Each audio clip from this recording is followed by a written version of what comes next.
I have not been feeling at 100%. I'm actually more like 80, 90%. Whenever I'm not feeling great, I turn to one of those recipes that just make me feel good.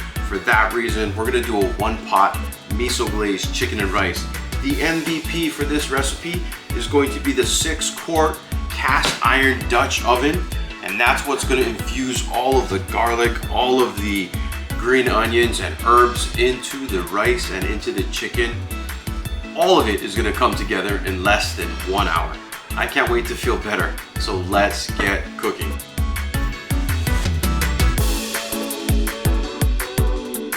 All right, I'm just gonna put some gloves on because I'm gonna be mixing my chicken with my hands. So let's just get the marinade started. I got 1 Costco pack of organic chicken. That's about, 5 or 6 chicken thighs.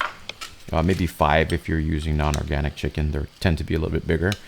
I'm gonna do 2 tablespoons of miso paste in here. I actually use a little bit less because I'm not feeling great. I can't taste all that much, but normally I would use 2 tablespoons of miso paste, a half teaspoon of powdered ginger. I'm gonna go in with 2 tablespoons of rice wine vinegar and 2 tablespoons of mirin, and then 1 tablespoon of diced garlic, or 1.5 cloves of garlic. So I'm just gonna make sure I get all that garlic in there. I like to prep my garlic, so I'll buy that giant bottle of fresh garlic from Costco. And there's a ton of YouTube videos where you can see this hack, but basically you mix that with a couple glugs of good olive oil in your blender, and you store them in Ziploc bags flat. And it makes about 3 or 4 Ziploc bags worth of minced and diced garlic, and you just break off chunks of it whenever you need it. Okay, I'm gonna go ahead and season to taste. This is a tablespoon of sugar. That's actually gonna help it caramelize more than anything else.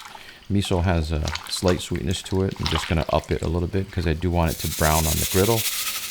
And then I'm gonna add about a tablespoon of kosher salt. I actually added a little bit less here just because I'm not feeling well, and I know I'm not gonna be able to taste a ton of flavor, unfortunately, but you will.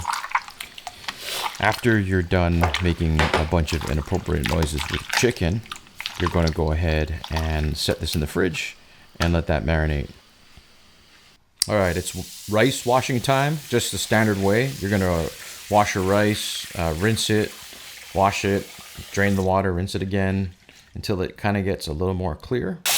And then I'm just gonna go ahead and set this to the side and let it soak for 30 minutes while we chop up our green onion. And I'm actually gonna chop my green onion and separate it. So I'm going to just finely chop 1 bunch of green onion. And I'm going to use the lighter part of the green onion, or the whites, for aromatics as I prep my pot. I'm going to give it a nice sizzle in there. And then I'm going to save the darker greens for garnish. And I will spare you of my terrible chopping skills.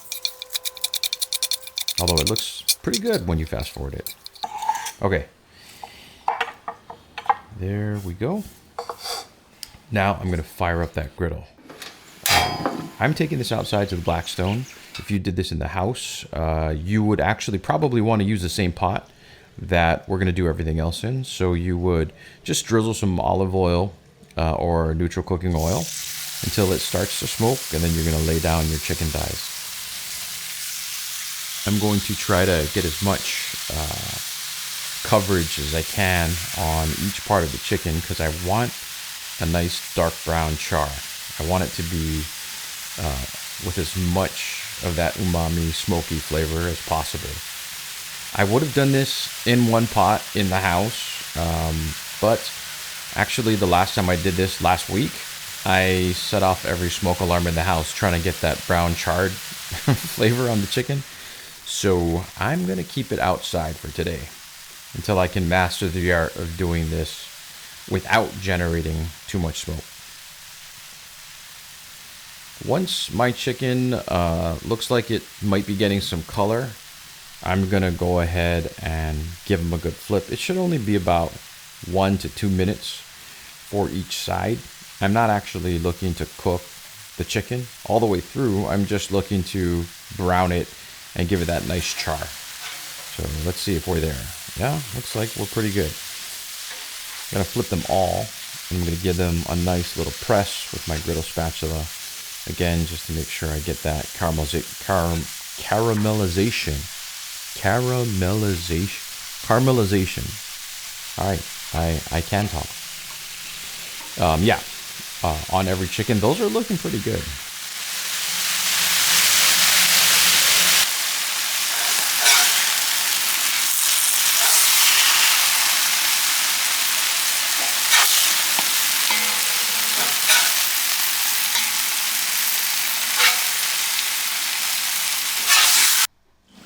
Okay, we are back in the house. I'm gonna just kind of set the chicken to the side in the pot, keep it warm for now. And I'm gonna drain my rice, make sure all that water's out. Drain as much water as I possibly can. Alrighty. Now, I'm gonna move my chicken to the side. I'm actually gonna top the rice with this chicken. And it's time to kind of get our aromatics going.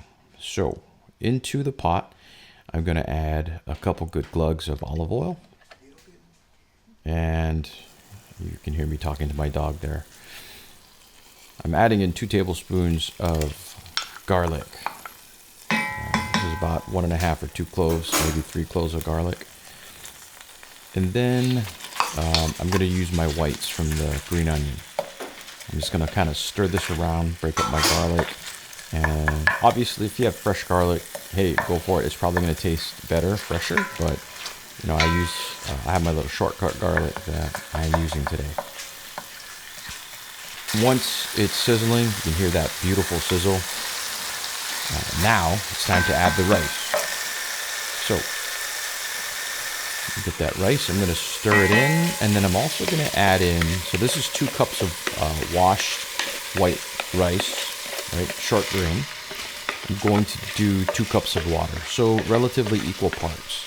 If you like your rice a little more al dente, you can, you know, just ease up on the water a bit. Just take away a few tablespoons at the most. But I like my rice with a little more of a chew, and it tends to be really nice when you heat up leftovers in the frying pan the next day. So I just go 1 to 1.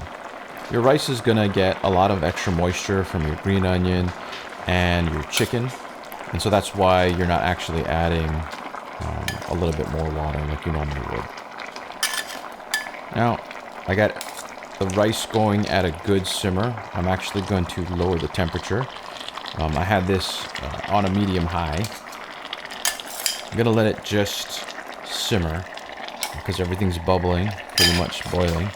I'll cover it, and I'm going to let it simmer on low to medium low for about 15 minutes. And this is the part where it takes the most patience, actually, because once you're done here, you're still not done. You've got to let your rice just sit there for another 10 minutes. No matter what kind of smells are coming out of that pot, do not lift up that lid. Just stare at that pot and think about all the bad decisions you ever made. And hopefully you don't fall into a depression. Oh, okay, here we go, we're back. Okay, let's take a look. Oh, yeah. Now, you didn't see this, but I actually prepped some extra zucchini on the side when I was out there on the Blackstone. And made a little green salad to go with it. There's your money shot of the green onion garnish, so cover your eyes if you're under 18. And of course, you gotta taste it. And nothing hits home.